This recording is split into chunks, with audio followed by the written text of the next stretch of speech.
Let me tell you about this peculiar man I see on my block every single day. You know, the kind of person that makes you wonder about their story, their life, and how they ended up right here, right now.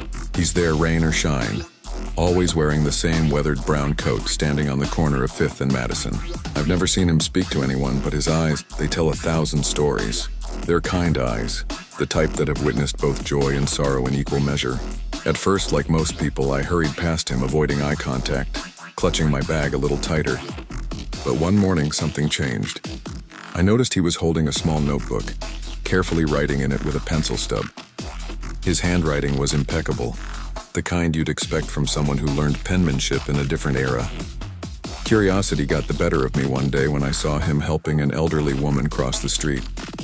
It wasn't just the act itself, but the gentleness in his movements, the patience in his stance. That's when I realized how quick we are to judge, to create stories in our minds about people we don't know.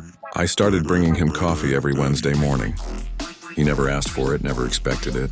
He'd just nod, a slight smile playing at the corners of his mouth.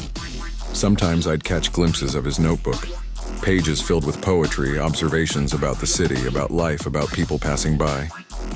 Turns out this man on the block was once a professor of literature at the city college.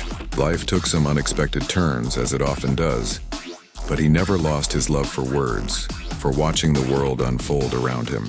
He chose this corner because, as he finally told me one day, it's where the city's heart beats the loudest. Now every time I see someone standing alone on a street corner, I remember him.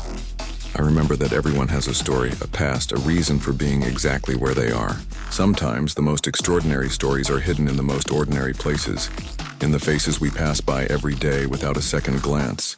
That man on the block taught me more about humanity in our brief encounters than any book ever could. He reminded me that behind every face there's a novel waiting to be read. If only we take the time to look, to stop, to listen.